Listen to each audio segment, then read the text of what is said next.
E um assunto que envolve a todos nós. A Câmara, então, aprovou o projeto de regulamentação da reforma tributária, proposta zero imposto da carne e também do frango.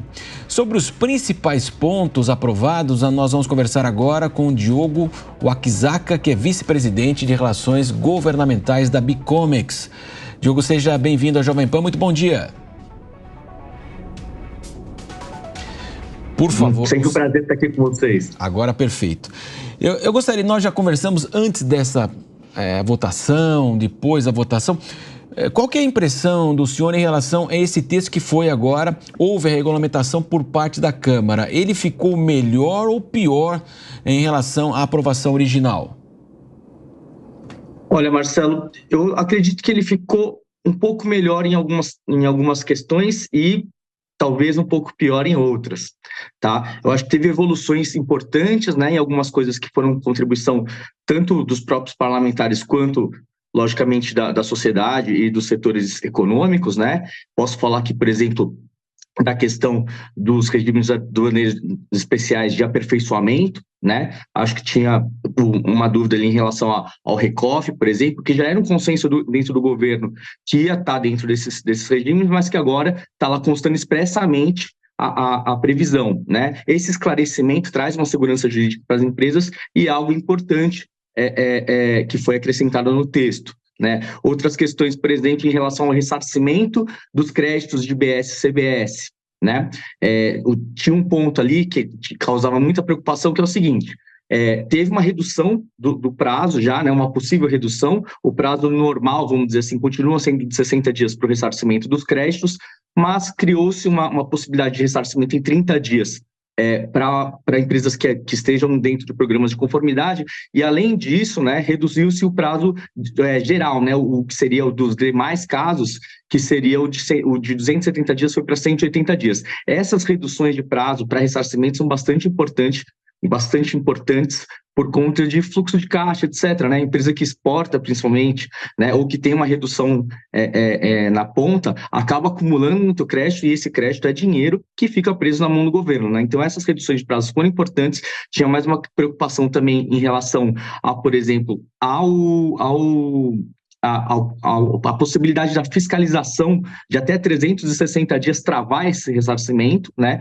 Um esclarecimento importante que foi feito, né, foi que ficam travados os ressarcimentos apenas daqueles créditos que tiverem indício de irregularidade, né? Então, essas questões de esclarecimento dentro do texto, né, de colocar, deixar mais claro e de diminuir prazos, etc., foram importantes, né? Foram melhorias do texto, na minha opinião, né? O esclarecimento também em relação ao drawback de serviços, que foi expressamente previsto ali. Uma preocupação sempre é que previram um rol taxativo, né? Uma lista de serviços que seriam cabíveis dentro do que seria o drawback de serviços, né? Eu sempre acho ruim quando a gente coloca uma lista taxativa numa lei complementar, porque isso é algo que fica ali preso, né? E mesmo que o governo queira lá na frente mexer numa lei ordinária para incluir ou tirar algum serviço, isso teria que ser feito via lei complementar, que sempre é mais complicado, porque tem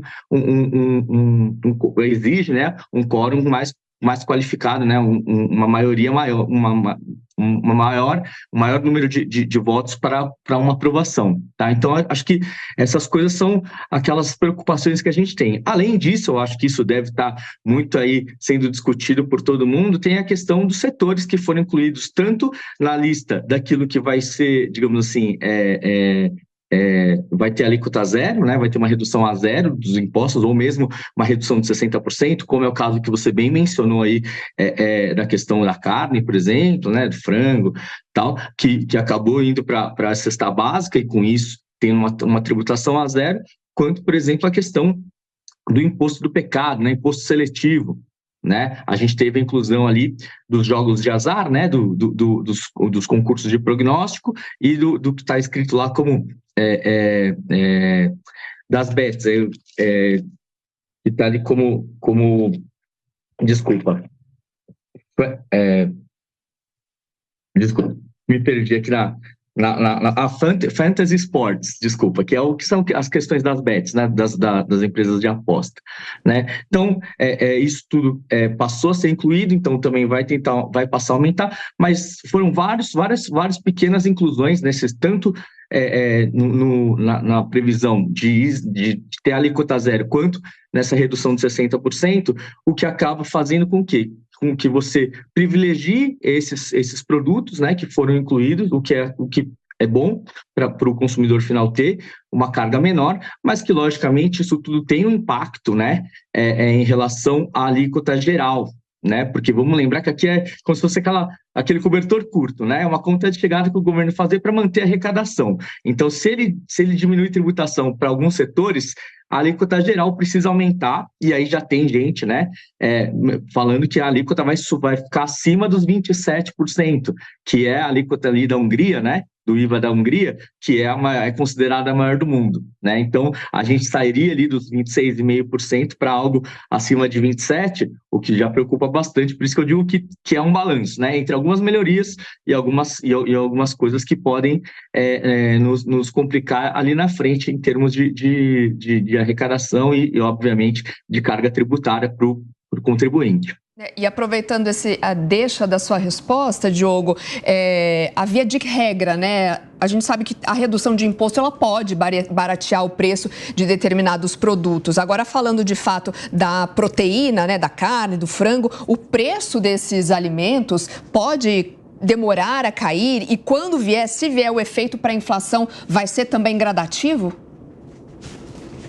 Perfeito, Soraya. Na verdade, assim, demora um pouco porque a própria reforma tributária ela vai entrar gradativamente, né? A gente vai ter uma mudança que começa em 2026, né? Uma implantação ali de 1% de IVA, né? Que seria 0,9% de CBS e 0,1% de IBS, isso para fins dos tributos federais, né? IPI, PIS e COFINS, isso muda em 27, né? 2027 vira-se a chave inteira para a implementação do que seria a CBS integral e o imposto seletivo, né? E a partir de 29 é que a gente teria a implementação real do que seria o IBS, né? Que seria a parte subnacional do IVA, e aí sim subindo, né, essa alíquota do IBS ano a ano até 2033, onde ficaria integralmente o regime novo, acabaria o ISS e o ICMS, né? Que são os dois tributos subnacionais aí que serão substituídos pelo IBS, e aí sim a gente teria o efeito inteiro da reforma, né? E aí, só indo no seu ponto da inflação, né? Eu acredito que o efeito da reforma sobre os custos no Brasil deveria ser positivo, tá? Principalmente por conta da simplificação, e não necessariamente por conta da redução da carga tributária, né? A simplificação é algo que gera custo para as empresas e não só para as empresas, para o governo também, né? Porque precisa de uma máquina grande para fazer toda a fiscalização, arrecadação, etc., dos tributos existentes atualmente, né? E com essa simplificação, essa redução, você consegue ter uma diminuição do custo da máquina governamental e também do custo das empresas para fazer todo esse pagamento de impostos, né? De tributos, né? Muito. Então, acredito que com isso, com essa simplificação, e até lá na frente, né, o governo menciona muito a questão da sonegação, né, diminuindo a sonegação, que isso tudo também possa diminuir as alíquotas gerais dos tributos do IVA, principalmente, e que isso possa gerar uma diminuição também da carga tributária, e que tudo isso compõe aí, né, uma diminuição dos custos para as empresas e que isso, obviamente, se reflita em diminuição de custo para o consumidor final, ou seja, diminuição do preço e diminuição da inflação, consequentemente, para a população em geral. Estamos conversando com o Diogo Wakizaka, que é advogado tributarista. Agora a pergunta do nosso comentarista, o Diego Tavares. Pois não, Diego? Obrigado, Marcelo. Diogo, prazer falar com você aqui no Jornal da Manhã. Diogo, eu acho que uma das grandes inovações da reforma tributária foi o sistema de cashback, sistema de devolução de impostos pagos, mas eu me pergunto se o Brasil já tem uma estrutura para que essa medida seja implementada. Você que está acompanhando bem de perto cada passo da reforma tributária, Conta para a nossa audiência que já existe um pré-projeto de como o sistema de cashback será implementado no país? Olha, sinceramente, eu acho que ainda não existe, tá? Pelo menos eu não vi isso e acredito que o governo está trabalhando nisso, né? A gente teve um maior detalhamento nesse projeto aqui em relação a como será feito, né? Alguns critérios, né? Por exemplo, questão ali de prever ali que deverão ser exigidos critérios que façam um controle, né?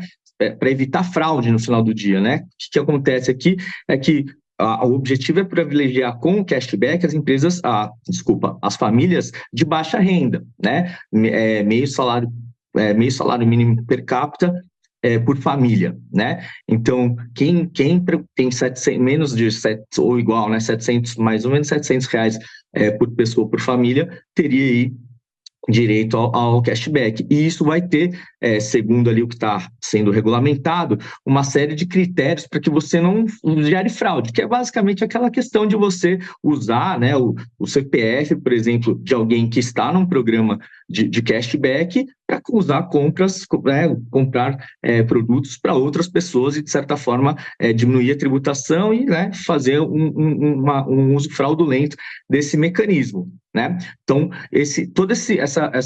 digamos assim, essa estruturação, ela está sendo feita, mas agora já dizer, está pronto, assim como a questão ali do split payment, etc., né? Eu acho que já tem ali uma boa ideia de como vai ser, inclusive, né?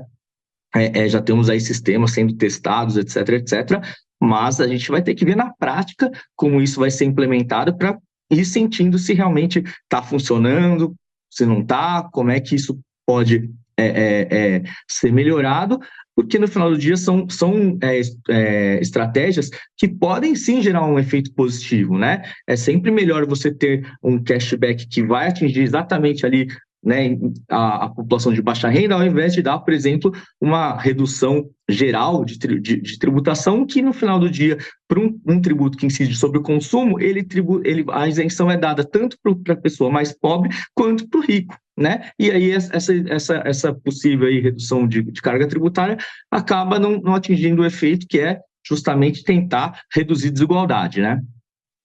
Diogo Oaxaca, tributarista, conversando conosco aqui sobre os desdobramentos da reforma tributária que agora está no Senado. Diogo, queria agradecer a sua participação aqui na programação da Jovem Pan. Até a próxima. Marcelo, muito obrigado. Obrigado a todos aí. Sempre um prazer. Bom dia.